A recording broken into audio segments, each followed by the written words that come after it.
सोलापुरातील मागासवर्गीय विद्यार्थ्यांसाठी एक मोठी आनंदाची बातमी आहे। वसतिगृहात प्रवेश असूनही निर्वाह भत्त्यापासून वंचित राहिलेल्या शेकडो विद्यार्थ्यांना अखेर न्याय मिळाला आहे। आमदार विजय देशमुख यांच्या सातत्यपूर्ण पाठपुराव्यामुळे शासनाने थकीत भोजन आणि निर्वाह भत्ता देण्याचे आदेश काढले आहेत। सोलापूर शहर उत्तरचे आमदार विजय देशमुख यांनी विद्यार्थ्यांसाठी लढवलेली लढाई अखेर फळाला आली। इतर मागास बहुजन कल्याण विभागाच्या वसतिगृहामध्ये प्रवेश घेतलेल्या विद्यार्थ्यांना 2024-25 मध्ये प्रशासकीय अडचणींचा फटका बसला होता। प्रवेश होता पण निर्वाह भत्ता नव्हता, भोजनाची सोय होती पण पोटासाठी पैसा नव्हता। या अन्यायाविरोधात आमदार देशमुख यांनी थेट मंत्रालयाचे दार ठोठावले। 17 ऑक्टोबर 2025 रोजी त्यांनी इतर मागासवर्गीय बहुजन कल्याण मंत्र्यांना पत्र देऊन विद्यार्थ्यांच्या वेदनांकडे लक्ष वेधले। त्याचा परिणाम म्हणून 22 एप्रिल 2026 रोजी मंत्रालयातून आदेश निघाले। त्यानंतर 7 मे रोजी पुणे येथील संचालनालयाने थेट अधिकाऱ्यांना निर्देश दिले, विद्यार्थ्यांचे प्रवेश अधिकृत करा, थकीत भत्ता द्या आणि यापुढे असा अन्याय होणार नाही याची काळजी घ्या।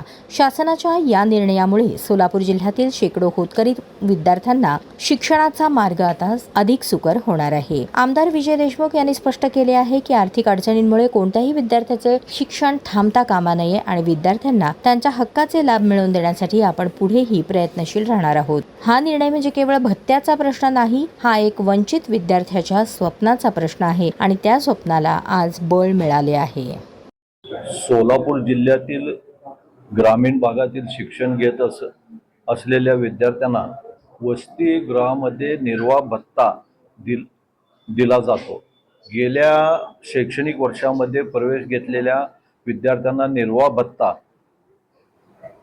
मिळाला नाही आणि परंतु शैक्षणिक वर्ष 2024-25 मध्ये वसतिगृह प्रवेश घेतलेल्या विद्यार्थ्यांना पुढील शैक्षणिक वर्षात म्हणजे 2025-26 या शैक्षणिक वर्षात याच वसतिगृहात प्रवेश नाकारले जात होतं। त्यासाठी माननीय मंत्री अतुल सावे साहेबांना आम्ही निवेदन दिलं होतं, तसंच माननीय मुख्यमंत्री साहेबांनाही निवेदन दिलं होतं।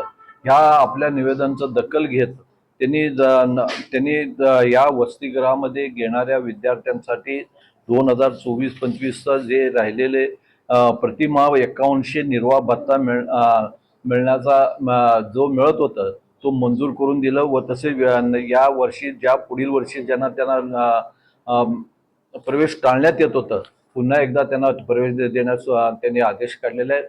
मला असं वाटतं की येणाऱ्या वर्षात निर्वाह भत्ता व त्यांना जे भत्ता मिळत होता 5100 रुपये आणि व तसंच त्यांचं जे ॲडमिशन आहे तर पुढील वर्षी, त्यामुळे या जिल्ह्यातील गोरगरिबांच्या मुलांना व तसेच शेतकऱ्यांच्या ज्या मुलं होते त्या इतर मागासवर्गीय मुलांना आपल्या ह्या शैक्षणिकचा लाभ मिळू शकतो।